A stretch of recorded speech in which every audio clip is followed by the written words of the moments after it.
ভস্ম হচ্ছে, খুব কষ্ট পাচ্ছে। যা দেখ কত যন্ত্রণা পাচ্ছে। কথাটা বলে মাহতাব ফোন রেখে দেয়। রুদ্রর মাথা হ্যাং হয়ে গেছে। মাহতাব কার কথা বলল? কে ছিল গাড়িতে? আঙ্কেল, সুহাসিনী ভাবি কি বাসায় আছে? হঠাৎ রুদ্রর এমন কথা শুনে ভ্রু কুঁচকে আসে রফিক সাহেবের। হ্যাঁ রুদ্র, সুহাসিনী সুহাসিনী রুমে আছে। কিন্তু কি হয়েছে রুদ্র? রুদ্র যেন দেহে প্রাণ ফিরে পেল। কিছু হয়নি আঙ্কেল, পরে কথা বলছি। কথাটা বলে ফোন কেটে নিজের বাসায় ফোন করে। তার বাবা লুৎফর রহমান ফোন রিসিভ করতেই রুদ্র বলে ওঠে, বাবা মা তোমরা কোথায়? বাসায়। মাও কি বাসায়? হ্যাঁ, কি হয়েছে? কিছু না, পরে কথা বলছি। কথাটা বলে ফোন কেটে পাবেলের দিকে তাকিয়ে বলে, পাবেল, সবাই তো বাসায়, তাহলে গাড়িতে কে? বুঝতে পারছি না, আদৌ গাড়িতে কি কেউ আছে? পাবেল কথাটা বলতেই রুদ্রর ফোনে ফোন আসে। রুদ্র ফোনের স্ক্রিনে তাকিয়ে দেখে মাহতাবের ফোন। ফোনটা রিসিভ করতে ওপাশ থেকে অট্টহাসিতে হেসে ওঠে মাহতাব। ভয় পেয়েছিলি রুদ্র? ইস, তোর ভয়টা দেখার মতো ছিল। আমি অনেক মজা পেয়েছি তোর ভয় দেখে। আমি চাই এভাবে প্রতি মুহূর্তে তোকে ভয় পেতে দেখতে। এবারে বোম ব্লাস্টে কেউ ছিল না ঠিক, কিন্তু পরবর্তীতে কেউ থাকবে তোর খুব কাছের। যেভাবে তোর কাছের মানুষটার সবচেয়ে কাছের মানুষটাকে ওপরে পাঠিয়েছি, ঠিক সেভাবেই। কথাটা কর্ণকুহর হতেই সারা শরীর রাগে কাঁপতে থাকে রুদ্রর। বিশ্রী ভাষায় গালি দিয়ে ওঠে মাহতাবকে। কুত্তার বাচ্চা, তোকে আজ সামনে পেয়ে নেই, তোর অবস্থা যে কি করবো তুই কল্পনাও করতে পারবি না।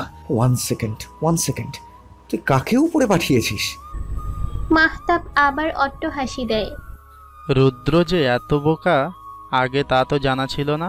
ভেবে দেখ, 10 দিন আগের কথা, যার জন্য 3 বছর আগে আমায় কুত্তার মতো পিটিয়ে দেশ ছাড়তে বাধ্য করেছিলি। কি ভেবেছিস তাকে আমি এমনি এমনি ছেড়ে দিব? তার মানে তুই? ইয়েস রুদ্র, আমি। তোকে তো আমি... কিছু করতে পারবি না আমার। এদেশে থাকলে তো কিছু করতে পারবি। আমি জানি আমার বাপ ভোটে জিতবে না, কিন্তু আমি তো দেশে আমার বাপকে ভোটে জেতাতে আসিনি। এসেছি ওই মহিলাকে শেষ করতে। আমার কাজ শেষ, এখন আমার ফেরার পালা। তুই আমার নাগাল পেতে পেতে আমি ফুস করে উড়ে যাব। বাই বাই রুদ্র, ওনার 40 খাবারটা প্যাক করে পাঠিয়ে দিস আমার বাড়ি। কথাটা বলে মাহতাব ফোন কেটে দেয়। পাবেল রুদ্রর দিকে তাকিয়ে বলে, কি বললো মাহতাব? আন্টিকে মাহতাব মেরেছে পাবেল। কি বলছিস? চল তাহলে পুলিশকে জানাই। জানিয়ে লাভ নেই, ও দেশ ছেড়ে পালাচ্ছে। পালাচ্ছে? এখনো পালিয়ে যায়নি। আমরা নিশ্চয়ই ধরতে পারবো মাহতাবকে। পুলিশে ধরিয়ে দিলে সর্বনিম্ন 5 কি 10 বছরের শাস্তি হবে। এতে লাভ কি? মানে কি বোঝাতে চাইছিস? কিছু না, তুই ওই দিকটা সামলা, আমি আসছি। কথাটা বলে রুদ্র চলে যায়। মাহতাব এয়ারপোর্টে দাঁড়িয়ে আছে। হঠাৎ দুবাইয়ের প্লেনের অ্যানাউন্সমেন্টে কানে আসতেই ভেতরে ঢুকে যায়। 3 বছর আগে যতটা যন্ত্রণার রাগ নিয়ে দেশে ছেড়েছিল, আজ তার চাইতে দ্বিগুণ প্রশান্তি নিয়ে দেশ ছাড়ছে। চেকিং টেটিং করে ভেতরে গিয়ে প্লেনে বসে। প্লেন ছাড়তেই জানালা দিয়ে নিচের দিকে তাকিয়ে বলে, মনে পড়ে আজও সেদিনের ঘটনা। ভার্সিটির ক্যাম্পাসে ছাত্র কলিগের সবাই দুপক্ষের ধস্তাধস্তি হচ্ছিল। যেহেতু দলটা আমার, আমি নেতা, সেক্ষেত্রে আমিও গিয়েছিলাম। কিন্তু হঠাৎ করে ঝামেলা বেঁধে যাওয়ায় দুপক্ষে মারামারি শুরু হয়। আমি নিহালকে ইট দিয়ে বাড়ি মারতে গিয়ে ওই বুড়িকে মেরেছিলাম। মাথা ফেটে গিয়েছিল, কিন্তু কথাটা তোর কানে যেতেই কি করলি? আমাকে নিয়ে যেতে চাইলি ওই বুড়ির কাছে ক্ষমা চাওয়াতে, আর ক্ষমা না চাওয়াতে তুই ওভাবে কুত্তার মতো পেটালি। তোর জন্য আমার বাবার রেপুটেশন নষ্ট হয়েছিল, সবাই আঙুল তুলেছিল, আর আমিও সেই আঙুল বেঁকিয়ে দিয়ে গেলাম। কথাটা বলে হেসে উঠল। ইন্সপেক্টর শরাফতুল্লাহ বসে আছে শামসুল আলমের সামনে। বাজে ভেবে হেরেছে আছে।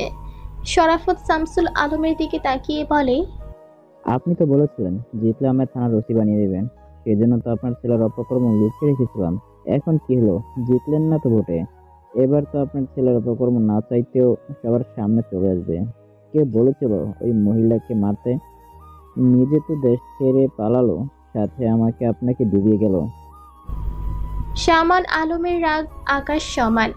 একে তো ভোটে হেরেছে, তার উপর ছেলে দেশ ছেড়ে পালিয়েছে, এখন আবার এই ইন্সপেক্টরের বকবক। ঝাড়ি দিয়ে বলে উঠল, আহা থামো, তুমি বকবক করে চলছো। সাথে কি আর বকবক করছে? আমার পক্ষে আর আপনার ছেলের কুকীর্তি লুকিয়ে রাখা সম্ভব না। দেখা যাবে আমার চাকরি নিয়ে টানাটানি করবে। তাহলে যাও, জানিয়ে দাও, বকবক করে আমার মাথা খারাপ করো না। কথাটা বলে শামসুল আলম উঠে চলে যায়। শরাফতুল্লাহ শামসুলের যাওয়ার দিকে তাকিয়ে নিজেও চলে যায়। আঙ্কেল, আমি যদি সুহাসিনীকে এখন বিয়ে করতে চাই তাহলে কি আপত্তি জানাবেন? জানি আপনার ক্রাইসিসটা। হঠাৎ রুদ্রের মুখে এমন কথা শুনে চমকে ওঠে রফিক সাহেব। মেয়ের বিয়ের কথা মাথা থেকে বেরিয়ে গিয়েছিল তার।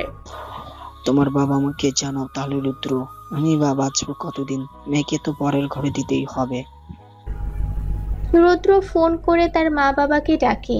লুৎফর রহমান আর রমিলা রহমান চলে আসেন। ঘরোয়াভাবে বিয়েটা করবে রুদ্র। সুহাসিনীকে বিয়ে করে সে যাবে দুবাই। সুহাসিনী রুমে শুয়েছিল। হঠাৎ বোনকে মায়ের একটা শাড়ি আনতে দেখে বলে, কি করবে শাড়ি দিয়ে? শাড়িটা পরে নে সুহা, তোরা রুদ্ধের বিয়ে। কথাটা শুনে অবাক হলো না সুহা। রুদ্র ফোন করে তার থেকে অনুমতি নিয়েছিল। এই তো সকালে ফোন করেছিল, বলেছিল বিয়ে করবে আমায় এখন সুহা। ফোন দিয়েই এমন কথা মোটেও আশা করেনি সুহা। এমন পরিস্থিতিতে এমন কথা কিভাবে বলছেন রুদ্র? জানি কথাটা বড্ড বেমানান, তবুও সুহা করবে কি আমায় বিয়ে? সুহা নিশ্চুপ।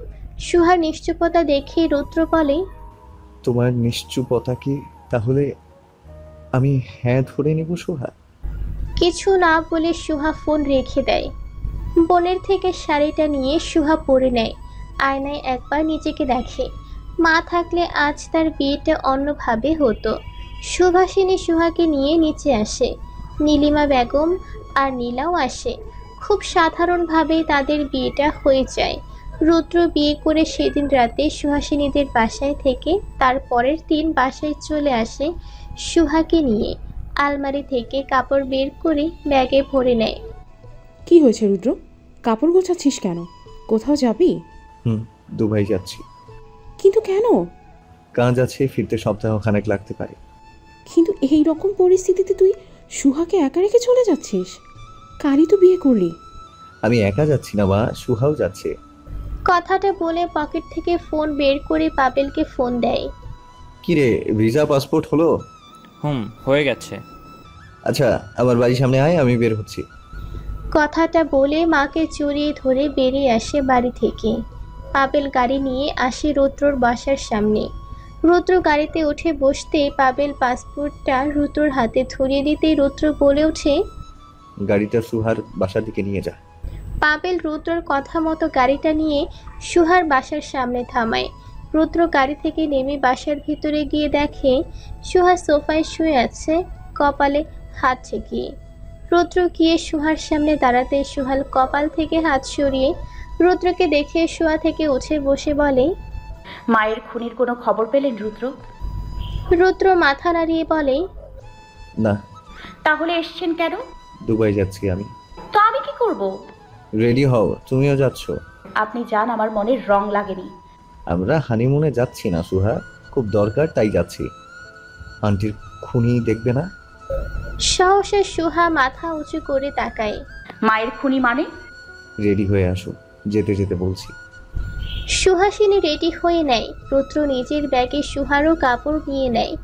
রুম থেকে সুহাকে নিয়ে রফিক সাহেব আর সুভাকে জানায় তারা দুবাই যাচ্ছে লুৎফর রহমানের একটা ডিলের জন্য। অভ্র কথাটা শুনে কিছু বলতে নিলে রুদ্র তাড়া দিয়ে বলে, দেরি হয়ে যাচ্ছে, আসি। কথাটা বলে বেরিয়ে যায়। দুবাইয়ের একটা হোটেলে উঠেছে রুদ্র আর সুহাসিনী। সুহাসিনী বিছানায় বসে রুদ্রর দিকে প্রশ্ন ছুড়ে দেয়, কখন দেখবেন তাকে? রুদ্র লাগেজটা থেকে কাপড় বের করতে করতে বলে, আসলামই তো কেবল। সুহা, রেস্ট নাও, খাওয়া দাওয়া করো, একটু সময় লাগবে। কয় ঘন্টা? কয়েক ঘন্টা না, বলো কতদিন। আর এখন চুপচাপ ফ্রেশ হয়ে আসো, যাও। সুহাসিনী মাথা নাড়িয়ে কাপড় নিয়ে ওয়াশরুমে যায় ফ্রেশ হতে। রুদ্র পকেট থেকে ফোন বের করে বেলকনিতে যায়। স্টাডিকে ফোন করে খাবার অর্ডার করে। এখানকার এক পরিচিত লোকের কাছে ফোন দেয়, যার সাথে বাংলাদেশে থাকাকালীন যোগাযোগ করে রেখেছিল রুদ্র। তাকে মাহতাবের খোঁজ দেওয়ার জন্য হায়ার করা হয়েছে। সামিউ, কোনো খোঁজ পেলে? স্যার, মাহতাব এখানকার একটা হোটেলে উঠেছে, যেটা আপনাদের হোটেলের ঠিক পশ্চিম দিকে। রুদ্র মাথা উঁচু করে পশ্চিম দিকে তাকিয়ে দেখে 5 তলার একটা হোটেল তাদের হোটেল থেকে কিছুটা দূরে। এখন কি করছে মাহতাব? কোথায় একটা গিয়েছে গাড়ি নিয়ে। ফিরলে জানাবে। ঠিক আছে স্যার। কে ফিরলে জানাবে? বেলকনির দিকে আসতে আসতে কথাটা বলে সুহাসিনী। রুদ্র ফোনটা ভেতরে ঢুকিয়ে বলে, এই হোটেলের ম্যানেজারের কথা বলছি, সে আসলে যেন একটু ইনফর্ম করে। এই রুমটা চেঞ্জ করে পশ্চিমের বড় রুমটায় উঠবো। কেন? এই রুমটা তো সুন্দর খোলামেলা। ওপাশের রুমগুলো আরো খোলামেলা। ও, খিদে পেয়েছে, কিছু আনুন না। স্টাফকে বলে দিয়েছি এসে যাবে। আমি ফ্রেশ হতে যাচ্ছি, আমাকে রেখে একা খাবে না। সুহাসিনী চোখ ছোট ছোট করে মাথা নাড়ায়। রুদ্র স্মিত হেসে ওয়াশরুমে চলে যায়। বাবা, রুদ্রকে তুমি কেন ভিলের জন্য দুবাই পাঠিয়েছো? আমার জানা মতে দুবাইতে আমাদের কোনো ডিলের কথা ছিল না। লুৎফর রহমান সোফায় বসে খবরের কাগজ পড়ছিল। ছেলের কথা শুনে খবরের কাগজটা নিচে নামিয়ে বলে, নতুন এক ডিল হয়েছে যেটা তোমায় জানানো হয়নি, ওটা রুদ্রকে দেওয়া হয়েছে। ও, কার সাথে ডিলটা হচ্ছে? নতুন ক্লায়েন্ট শেষ জামাল খানের সাথে। কথাটা বলে লুৎফর রহমান রমিলা রহমানের কাছে 1 কাপ চা চান। রুদ্র যাওয়ার আগে মেসেজে বলে গেছে তার দুবাই যাওয়ার আসল কারণটা যেন অভ্র বা আর কেউ না জানে। বৌমাকে নিয়ে আসবে কবে অভ্র? এই তো বাবা, 2-4 দিনের মধ্যে। রফিক সাহেব কেউ নিয়ে আসবে। লোকটা একা একা বাসায় কি করবে? হ্যাঁ বাবা, আমি আজ গিয়ে কথা বলবো বাবার সাথে। আচ্ছা, আসি। কথাটা বলে অভ্র বেরিয়ে যায়।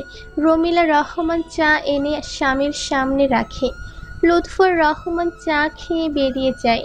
রমিলা বেগম একা বাড়িতে কি করবেন, তাই ঘর থেকে পার্সটা নিয়ে রান্নাঘর থেকে টিফিন বাটিতে বাড়া খাবারগুলো নিয়ে সুহাসিনীদের বাড়ি চলে যায়।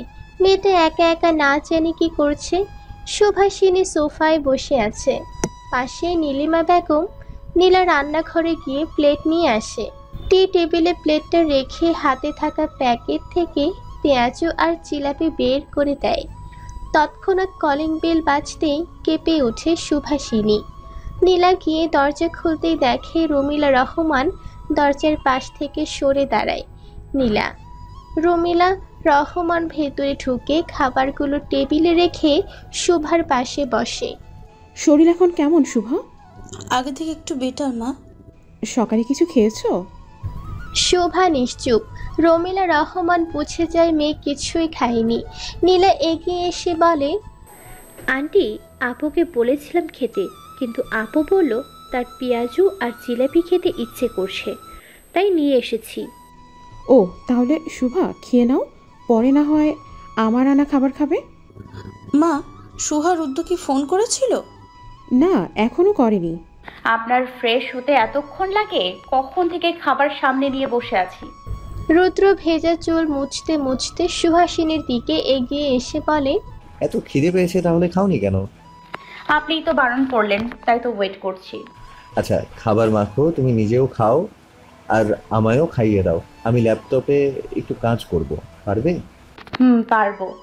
সুহাসিনী ভাত মাখিয়ে নিজে খাচ্ছে আর রুদ্রকে খাইয়ে দিচ্ছে। রুদ্র ল্যাপটপে কাজ করছে। হঠাৎ ফোনে মেসেজের শব্দে ফোন হাতে নিয়ে দেখে সামিউলের মেসেজ। মাহতাব হোটেলে ফিরেছে সাথে এক রমণীকে নিয়ে। রুদ্র খাওয়া পাশ থেকে পানির গ্লাসটা নিয়ে পানি খেয়ে উঠতে সুহাসিনী হাত ধরে বলে, উঠলেন কেন? আমার কাজ আছে, তুমি বাকি খাবারটুকু খেয়ে রেস্ট নাও, আমি আসছি। আমিও যাব। তুমি আমার সাথে গিয়ে কি করবে? তার চেয়ে রেস্ট নাও। না, আমিও যাব। আপনি আমায় কি বলে নিয়ে এসেছেন, ভুলে গেলেন? না, ভুলিনি সুহা। তাহলে নিচ্ছেন না কেন আমার সাথে? আমি তো নিচে যাচ্ছি ম্যানেজারের সাথে কথা বলতে। তুমি গিয়ে কি করবা? আচ্ছা চলো। শিওর আপনি ম্যানেজারের কাছেই যাচ্ছেন? হুম, বিশ্বাস না হলে চলো। একটু ওয়েট করেন, খাবারটা শেষ করে নিই। রুদ্র দাঁড়িয়ে সুহার জন্য অপেক্ষা করে।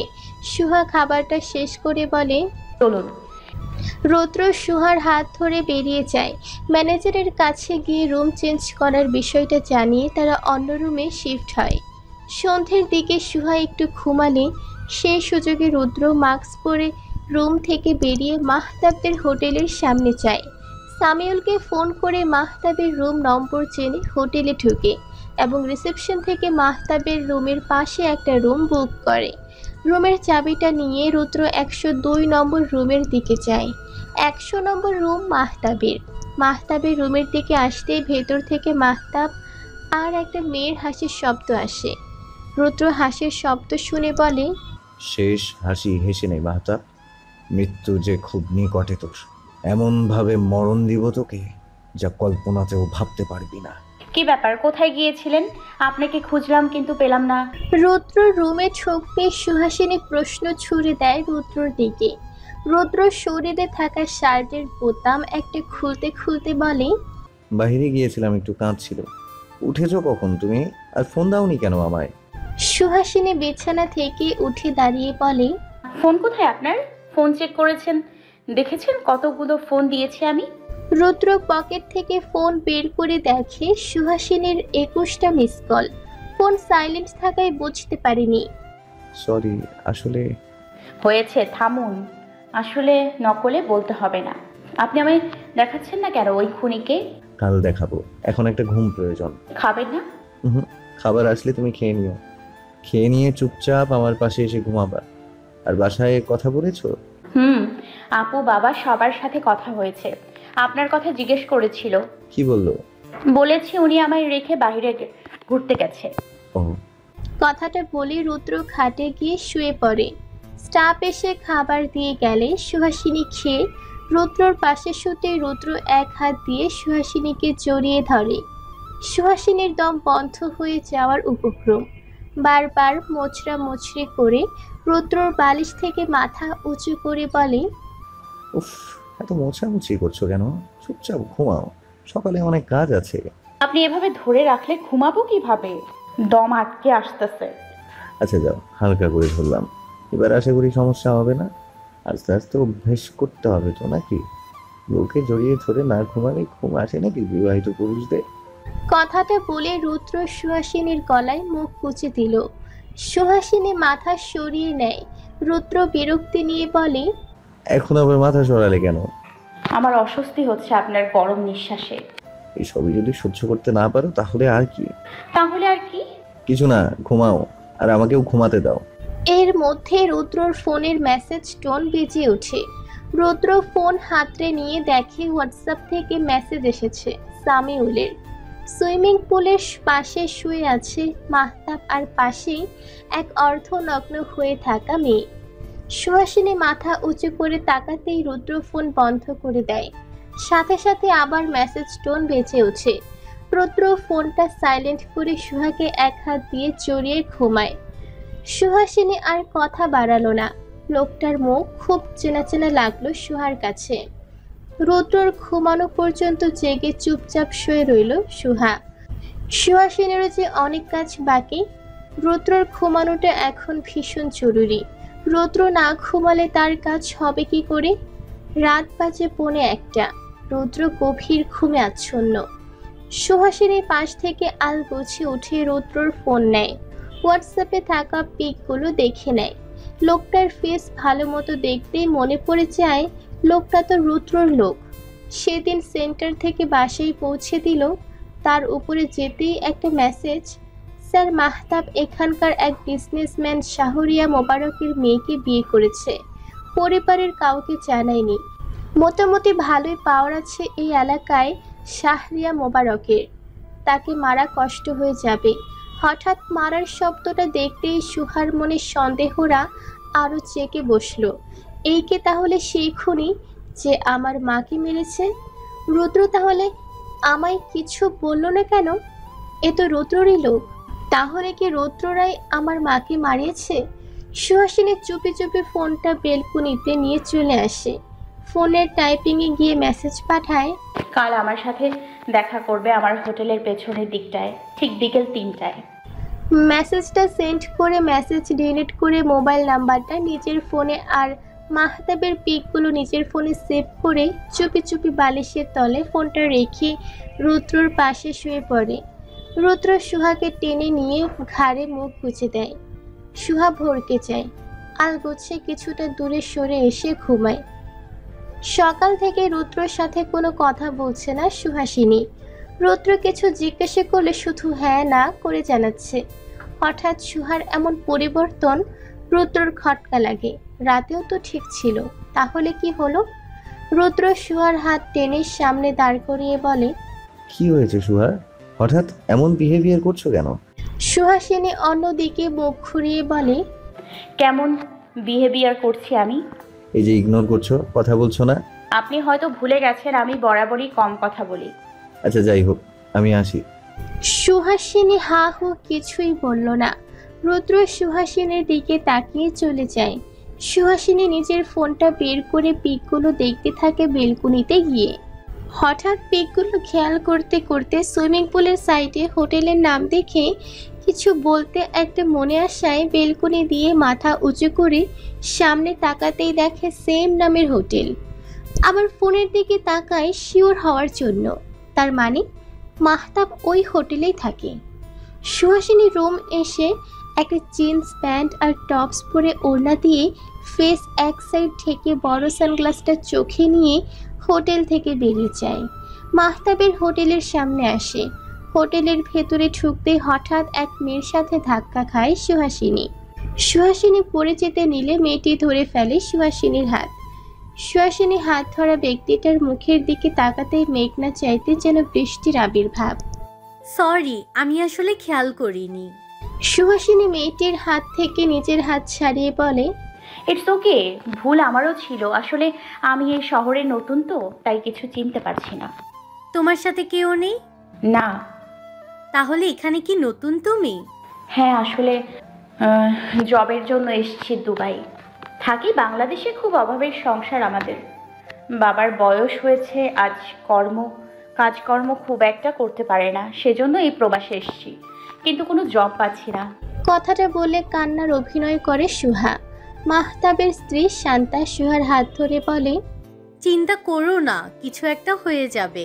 কোথাও যদি কাজও না পাও তাহলে আমার বাবার অফিসে কোনো একটা কাজ ম্যানেজ করে দিব। থাকো কোথায় এখন? এই তো পাশের হোটেলটায় উঠেছি কয়েকদিন হলো। আপনি কি এই হোটেল থাকেন? হ্যাঁ, আমি আর আমার হাজবেন্ড এই হোটেলের 100 নম্বর রুমে থাকি। ও, 100 নম্বর রুমে। আফা, আমার একটা কাজ দিন না, খুব দরকার কাজের। আচ্ছা, এই নাও আমার কার্ড, রাতে ফোন দিও, আমি জানাবো নি। সুহাসিনী মাথা নাড়িয়ে কার্ডটা নেয়। এর মধ্যে মাহতাব এসে হাজির হয় তাদের সামনে। কি হয়েছে বেবি, এখানে দাঁড়িয়ে যে? আসলে জান, এই মেয়েটা নতুন এসেছে, শহরে কাজ খুঁজছে কিন্তু পাচ্ছে না, তাই আমার কার্ডটা দিয়েছি, ড্যাডের সাথে কথা বলে যদি কোনো কাজ দিতে পারি। জানা নেই শোনা নেই যাকে তাকে নিজের কার্ড দিয়ে দাও কেন? এই মেয়ে, তোমার বাসা কই? আগে বাংলাদেশে থাকতাম, এখন এখানে থাকি। কাজ করার জন্য এসেছি দুবাই। তোমায় দেখে তো মনে হয় না তুমি অভাবে। বাহিরটা দেখে কি আর সব বোঝা যায় বলেন? যদি বাহিরটা দেখে সব বোঝা যেত তাহলে কি আর মানুষ এত বড় বড় অপরাধ করে নিশ্চিন্তে ঘুরতে পারতো শহরের বুকে? মুখ দেখেই তো ধরে ফেলতো, প্রমাণ খুঁজতো না অপরাধের। মাহতাব ভরকে চায়। এই, তুমি কি বোঝাতে চাচ্ছ? কিছু না, আসলে আমি সত্যি অভাবে পড়ে দুবাই এসেছি, দয়া করে একটা কাজ দিন আমারে। আচ্ছা যাও যাও, কার্ড তো পেয়েছো, যোগাযোগ করে নিও। কথাটা বলে মাহতাব শান্তাকে নিয়ে চলে যায়। সুহাসিনী তাদের যাওয়ার দিকে তাকিয়ে মুখ থেকে ওড়নাটা সরিয়ে বলে, পিপিলিকা পাখা গজায় মরিবার জন্য, তোরও মরণ পাখা গজিয়েছে মাহতাব। কি ব্যাপার, কার সাথে কথা বলছো তুমি?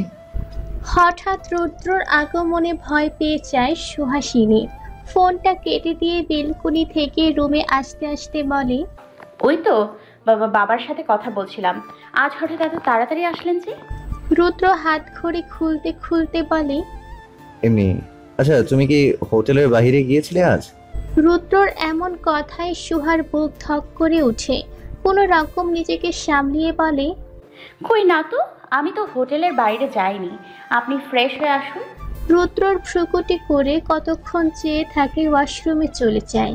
সেই সুযোগে সুহাসিনী ওড়নাটা মাথায় নিয়ে রুম থেকে বেরিয়ে যায়। রুম থেকে বেরিয়ে হোটেলের পেছের দিকটা যায়। সামিউলের তো আসার কথা ছিল। মিনিট 10 মতো দাঁড়িয়ে থেকেও যখন সামিউলের দেখা পেল না, তখন সুহাসিনী আবার হোটেলে ফিরে আসে। ততক্ষণে রুদ্র ওয়াশরুম থেকে বেরিয়ে আসে। রুমের ভেতর সুহাসিনীকে না পেয়ে রুদ্র দরজা খুলে বাহিরে যেতেই দেখে সুহাসিনী আসতেছে। সুহাসিনীর আচরণ খুবই অদ্ভুত লাগছে রুদ্রর কাছে। সুহাসিনী রুদ্রকে ইগনোর করে রুমে ঢুকে পড়ে। রুদ্র দরজা লাগিয়ে সুহার সামনে দাঁড়িয়ে বলে, সমস্যা কি তোমার? কিসের সমস্যা? এই যে কেমন জানি লাগছে তোমায়।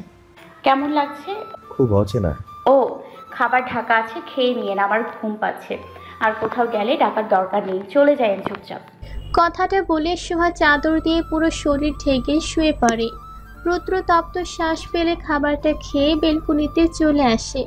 সামিউল রুদ্রকে ফোন দিয়ে বলে, স্যার, আমি তো অনেকক্ষণ ধরে অপেক্ষা করছি। আপনি কোথায়? কোথায় অপেক্ষা করছো তুমি সামিও? এই তো আপনার বলা হোটেলের পেছনটায়। আমি বলেছি? রুদ্র অবাক হয়ে জিজ্ঞাসা করে, স্যার, আপনি তো গতকাল বললেন, ভুলে গেছেন? কই, আমার তো মনে পড়ছে না এমন কোনো কথা তোমায় বলেছি কিনা। আচ্ছা যাই হোক, এসেছো যখন ওয়েট করো, আমি আসছি। কথাটা বলে ফোন পকেটে ভরে সুহার দিকে একবার তাকিয়ে ঘর থেকে বেরিয়ে যায়। সুহা জেগেছিল। রুদ্র বের হতেই সুহা চুপে চুপে ঘর থেকে বের হয়ে রুদ্রর পিছু নেয়। হোটেলের পেছন যেতেই দেখে রুদ্র এক লোকের সাথে কথা বলছে। সুহার বুঝতে বাকি নেই এই সেই সামিউল। সুহা তাদের কথা শোনার জন্য কিছুটা এগিয়ে গিয়ে এক গাছের পেছনে দাঁড়ায়। সামিউল পকেট থেকে একটা পেন ড্রাইভ বের করে রুদ্রর হাতে দেয়। রুদ্র পেন ড্রাইভটার দিকে তাকিয়ে বলে, কিসের পেন ড্রাইভ এটা সামিউল? স্যার, আপনি বলেছিলেন মাহতাব আর শাহরিয়া মোবারকের খোঁজ নিতে। এটাই সব ডিটেলস দেওয়া আছে। মাহতাব আর তার শ্বশুর কী সব করে বেড়ায় এই দুবাই। কি করে বেড়ায়? স্যার, আমি ওদের অফিসের দারোয়ানের সাথে ভাব জমিয়েছিলাম। কয়েকদিনে লোকটার খুব বিশ্বস্ত হয়ে উঠেছি। দেন তার থেকে জানতে পেরেছি মাহতাব আর তার শ্বশুর বিজনেসের নাম করে মেয়ে পাচার করে। এসব সম্পর্কে তার মেয়ে শান্তা কিছুই জানে না। শান্তা বাবা আন্তপ্রাণ। সে জানে তার বাবা নর্মালি আর সব মানুষের মতো বিজনেস করে। তার মানে সে দুনিয়ার চোখে একজন সৎ ব্যবসায়ী, তার মেয়ের চোখে শ্রেষ্ঠ পিতা, আর সবার আড়ালে নারী পাচারকারী। আচ্ছা তুমি যাও, আমি পরে জানাবো কি করতে হবে না হবে। ঠিক আছে স্যার, আমি আসি তাহলে। আর শোনো, তাদের দারোয়ানের সাথে মেলামেশা বন্ধ করো না। আচ্ছা স্যার, আসি। সামিউল চলে যেতে সুহা তাড়াতাড়ি করে নিচের রুমে চলে আসে। বিছানায় শুয়ে চাদর দিয়ে শরীর ঢেকে নেয়। রুদ্র রুমে ঢুকে সুহাসিনীকে বিছানায় শুয়ে থাকতে দেখে ল্যাপটপ নিয়ে বেলকুনিতে চলে যায়। পেন ড্রাইভটা ল্যাপটপে ঢুকিয়ে অন করতে দেখে একটা ফাইল, যেখানে ডিটেলস দেখা যাচ্ছে দেওয়া আছে কবে কবে এবং কোথায় কোথায় নারী পাচার করা হয়েছে। আর সামনের 10 তারিখে আর একটা ডেট আছে নারী পাচার করার। রুদ্র ক্যালেন্ডার তারিখ দেখে আজ 4 তারিখ, তার মানে আর 5 দিন পর আবারও নারী পাচার করা হবে। শ্বশুরমশাই, 10 তারিখে তো মেয়ে পাঠাতে হবে। আপনি তো বলেছিলেন একটা মেয়ে কম পড়ছে। আমার কাছে একটা মেয়ে আছে। সুন্দরী তো? মুখ দেখা হয়নি, ঢাকা ছিল। আজ আপনার মেয়ের কাছে কাজ চাইতে এসেছিল। আপনার মেয়ে তাকে আশ্বস্ত করেছে কাজ দেওয়ার। তাহলে এই মেয়েকে বাদ দাও।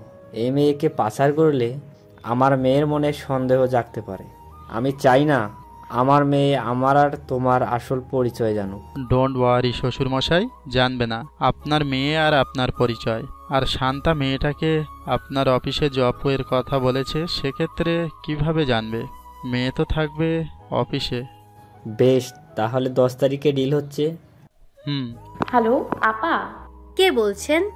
আপা, আমি নয়না বলছি। সকালে আপনি কার্ড দিলেন আর বললেন যে কাজ দেবেন। ও তুমি? আচ্ছা, কাল সকালে আমার হোটেলের সামনে এসো। আচ্ছা, তুমি কি আমার পার্সোনাল অ্যাসিস্ট্যান্ট হতে পারবা? সেটা কি গো আফা? মানে সারাদিন আমার সাথে থাকবা, আমার কাজ করবা, আমার সাথে ঘুরবা। আফা, স্যালারি নিয়ে বললে একটু ভালো হতো। চিন্তা করো না, তুমি 1.5 লক্ষ টাকা পাবা মাসে। সামান্য ঘোরাঘুরিতে 1.5 লক্ষ টাকা দেবেন আফা? আমার হাজবেন্ড তো বাহিরে থাকে আর আমার একা একা থাকতে হয়, তাই বলছি। আমি রাজি আফা। আচ্ছা, তাহলে কাল এসো। আগে তোমায় জানি চিনি, তারপর শিওর হয়ে দিব এই জব। আচ্ছা আপা, কাল আসবো তাহলে। আচ্ছা, রাখি। কথাটা বলে সুহাসিনী ফোন রেখে দেয়। কাজ হয়ে গেছে, এবার শান্তার বিশ্বস্ত হবার পালা। পরের দিন সকালে রেডি হন আপনি, সামনের রেস্টুরেন্টে যাব। হঠাৎ সামনের রেস্টুরেন্টের কথা শুনে ভরকে যায় রুদ্র। সামনে রেস্টুরেন্টে মানে? এই তো সামনের রেস্টুরেন্টে। এই হোটেলের রান্নাগুলো আমার ভালো লাগে না। সামনের রেস্টুরেন্টে নাকি বাঙালি খাবার পাওয়া যায়। কে বলেছে? যেই বলুক, চলুন তো। কতদিন ধরে বাঙালি মাছ ভাত খাই না। অগত্যা রুদ্র রেডি হয়ে নেয় আর সুহা গাঢ় মেকআপ করে মুখে যাতে মাহতাব ফেস দেখে খুব সহজে চিনতে না পারে, সাথে সাথে মাস্ক পরে নেয়। রুদ্র হঠাৎ সুহার এমন সাজ দেখে বলে, এত সাজছো কেন? একদম চেনা যাচ্ছে না। সত্যি আমার চেনা যাচ্ছে না? কিছুটা উৎফুল্ল নিয়ে বলে সুহা। না, চেনা যাচ্ছে না। মেকআপ করলে তোমার ফেস টোটালি বদলে যায়। আচ্ছা চলুন, যাওয়া যাক। রুদ্র মুখে মাস্ক পরে দুজনে বেরিয়ে যায়। সুহা রেস্টুরেন্টের সামনে আসতেই গাড়ি থেকে নেমে যায়। রুদ্র গাড়ির পার্ক করে সুহার হাত ধরে রেস্টুরেন্টে নিয়ে যায়। রেস্টুরেন্টে ঢুকে কয়েক রকমের খাবার অর্ডার দেয় রুদ্র। সুহাসিনী দৃষ্টি রেস্টুরেন্টের সামনে থাকা হোটেলটায়, যেখানে শান্তারা থাকে। সুহাসিনী খাবার না খেয়ে হাতের আঙুল দিয়ে ভাতে আঁকিবুকি করছে দেখে রুদ্র বলে, কি হলো, খাচ্ছ না কেন? তোমার না খুব বাঙালি খাবার খেতে ইচ্ছে করছিল? রুদ্র, আমার না পেয়েছে। কি পেয়েছে? ওয়াশরুমে চাপ পেয়েছে। সামনেই তো হোটেল, একটু নিয়ে চলুন না। আর পারছি না, মনে হচ্ছে এখানেই করে ফেলবো। এখানে ওয়াশরুম আছে সুহা, এখানকারটাই চলো। আচ্ছা আপনি বসুন, আমি তাড়াতাড়ি সেরে আসি। একা যেতে পারবা?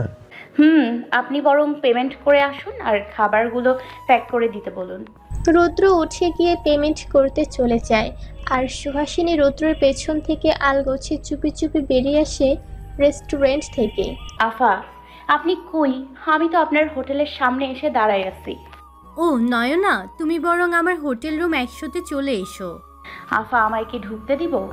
হ্যাঁ দিবে, আমি বলে দিয়েছি, তুমি চলে এসো। আচ্ছা আফা, আমি আসতেছি।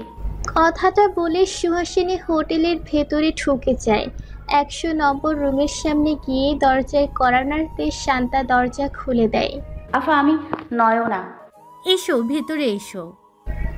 সুহাসিনী ভেতরে ঢুকতে শান্তা দরজা লাগিয়ে দেয়। নয়না বসো, তোমার সাথে কথা বলে নিয়েই আগে। আচ্ছা আফা, কি বলবেন বলেন। তুমি তো বাংলাদেশে থাকো তাই না? আফা। আচ্ছা, তুমি কি বাংলাদেশের ধানমন্ডি এলাকাটা চিনো? আফা, আমি তো ধানমন্ডিতেই থাকি। আমায় নিয়ে যাবা সেখানে? তুমি যত টাকা চাও আমি দিব। আফা, আমি তো বাংলাদেশ থেকে এসেছি টাকা রোজগার করতে, আর আপনি আমারে বাংলাদেশে যাইতে বলতেছেন? টাকা দিব তো, তোমার সাথে আমার পার্সি অ্যাসিস্ট্যান্টও করব। তাইলে আফা আরো 2-1 মাস পরে যান। আচ্ছা, তাহলে তুমি নিয়ে যাবা। আসলে আমার শ্বশুর বাড়ি সেখানে, অথচ কখনো যাইনি। কেন আফা, স্যার আপনারে নিয়ে যায় নাই? না, সে বিডিতে যেতে দিতে চায় না। তাইলে আফা আমার সাথে কিভাবে যাবেন? মিথ্যা কথা বলবো তুমি আর আমি নেপাল যাচ্ছি। আচ্ছা, তাহলে আফা কবে থেকে কাজে আসবো? কাল থেকে আসো, 10টার দিকে। আচ্ছা আসি তাহলে, বিকেলে ফোন দিবনে, সময় অপচয় করার জন্য। আচ্ছা। সুহাসিনী হোটেল থেকে বেরিয়ে রাস্তার ওপাশে পার্ক করা গাড়িতে গিয়ে বসে। রুদ্র রেস্টুরেন্ট থেকে বের হয়ে সুহাসিনীকে খুঁজে পায় না। ওয়াশরুম চেক করে এসেছে, পায়নি। ফোন বের করে সুহাসিনীর নাম্বারে ফোন দিতেই সুহাসিনী ফোন রিসিভ করে বলে, কই আপনি বিল পেমেন্ট করতে এতক্ষণ লাগে? কখন থেকে গাড়িতে বসে আছি। তুমি গাড়িতে গেলা কখন? মিনিট 10 হবে, তাড়াতাড়ি আসুন। আচ্ছা। রুদ্র ফোন কেটে দিয়ে গাড়ির কাছে গিয়ে দেখে সুহাসিনী গাড়ির ভেতরে। রুদ্র খাবারগুলো পেছনের সিটে রেখে সামনে বসে গাড়ি ড্রাইভ করতে থাকে। বাবা, প্রায় 1 মাস হতে চললো মায়ের খুনি তো কোনো হুদিস পেল না পুলিশ। এই অভ্র, চলো তো থানায়। এরা কেমন পুলিশ, সামান্য খুনিকে ধরতে পারছে না। রফিক সাহেব মেয়ের দিকে তাকিয়ে বলে, থানায় যেতে হবে না শুভা, রুদ্র থানায় যেতে বারণ করছে। আমার কাছে 15 দিন সময় চেয়েছে। এই 15 দিনের মধ্যে আসল খুনি রুদ্র বের করবে। বাবা, রুদ্র দুবাই গিয়েছে, বাংলাদেশে নেই, যে সে খুনির সন্ধান করবে। শুভা, উত্তেজিত হয়েও না, বাবা ঠিকই বলেছে। থানায় এত ঘন ঘন যাওয়া ঠিক নয়। আর তো মাত্র 15টা দিন। বেশ, মাত্র 15টা দিনই সময় দিলাম। এখন চলো, মেডিসিন খাবা। এখনো প্রপারলি সুস্থ নাও তুমি। অভ্র শুভাকে নিয়ে চলে যায়। রফিক সাহেব ফোন বের করে রুদ্রকে ফোন দেয়। রুদ্র সুহাসিনীকে হোটেলে পৌঁছে দিয়ে মাহতাবদের হোটেলে ফিরেছে। শান্তা তার লক্ষ্যে পৌঁছানোর সিঁড়ি। হোটেলে ঢুকতে রফিক সাহেবের ফোন পেয়ে রুদ্র থেমে যায়। ফোনটা রিসিভ করে বলে, আসসালামু আলাইকুম বাবা, কেমন আছেন? ওয়ালাইকুম আসসালাম। আলহামদুলিল্লাহ ভালো আছি, তোমরা? আলহামদুলিল্লাহ ভালো আছি। ফিরবে কবে তোমরা? শুভা তার মায়ের খুনি দেখার জন্য অস্থির হয়ে আছে, থানায় যেতে চাইছিল বারংবার। এই তো বাবা, আর 15টা দিন সামলান। সুহাসিনী কোথায়? সুহা হোটেলে বাবা, আমি একটু বেরিয়েছি, হোটেলে ফিরলে ফোন দিবনি। আচ্ছা, রাখি। রুদ্র ফোনটা কেটে দিয়ে হোটেলে ঢুকে পড়ে। সাথে রুমে ঢোকার আগে পকেট থেকে একটা চিরকুট বের করে 100 নম্বর রুমের দরজার নিচ দিয়ে ভেতরে ঢুকিয়ে কড়া নেড়ে চলে যায়। শান্তা ড্রেসিং টেবিলের সামনে দাঁড়িয়ে নিজেকে পর্যবেক্ষণ করছিল। হঠাৎ দরজায় কড়া নাড়ার শব্দে দরজা খুলে সামনে কাউকে না দেখলে দরজা আবার বন্ধ করতে গেলে নিচে থাকা কাগজের দিকে চোখ যায় শান্তার। কাগজটা উঠিয়ে দরজা বন্ধ করে বিছানায় বসে পড়ে। চিরকুটটা খুলতে বড় বড় অক্ষরে ভেসে ওঠে, বিকেল 4টায় হোটেল থেকে বেরিয়ে বাঁ দিকের ক্যাফেতে চলে আসবেন। আপনার বাবা ও স্বামীর সামনে বিপদ, কাউকে বলবেন না, বললে বিপদ বাড়বে বরং কমবে না। শান্তার ভ্রু কুঁচকে এলো। কে দিল এই চিঠি?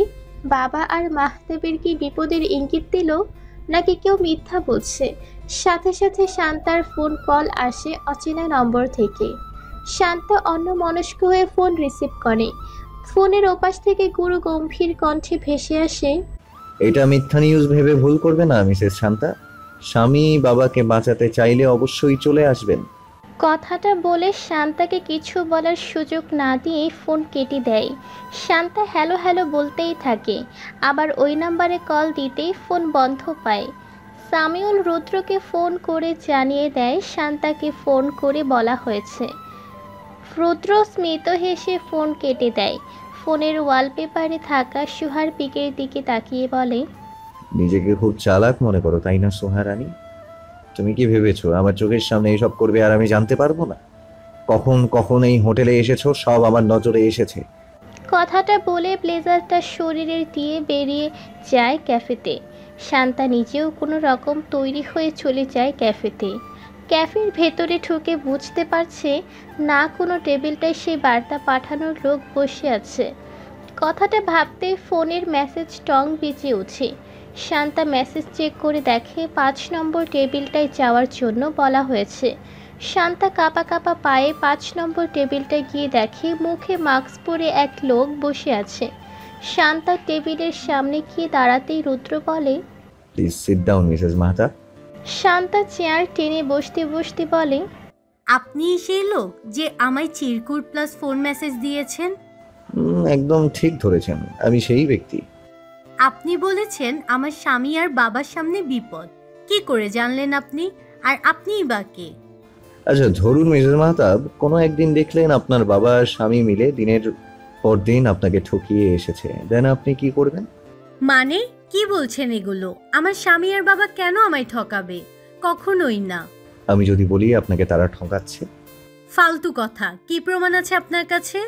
প্রমাণ চাইছেন, বেশ, আমি না হয় প্রমাণ দেখাবো, কিন্তু আপনি সইতে পারবেন তো? পারবো। রুদ্র হেসে নেয়। ল্যাপটপটা অন করে একটা ভিডিও অন করে, যেখানে মাহতাব আর শাহরিয়া মোবারকের কথোপকথন হচ্ছে সামনের 10 তারিখের মেয়ে পাচার করার ডিল নিয়ে। শান্তা চেয়ার ছেড়ে উঠে দাঁড়ায়। আমি বিশ্বাস করি না এটা হয়তো আপনি এডিট করে বানিয়েছেন। আমার বাবা আর স্বামী যথেষ্ট ভালো মানুষ, তারা কখনোই নারী পাচার করতে পারে না, বরং আমার বাবা অসহায়দের কাজের ব্যবস্থা করে দেয়। হ্যালো বন্ধুরা, পরবর্তী পার্ট খুব তাড়াতাড়ি আসবে, তো সবাই অপেক্ষায় থাকো। আর চ্যানেলটি যারা এখনো সাবস্ক্রাইব করোনি তারা পরবর্তী পার্ট দেখার জন্য চ্যানেলটি সাবস্ক্রাইব করে রেখো। ধন্যবাদ সবাইকে, আমাদের সাথেই থেকো।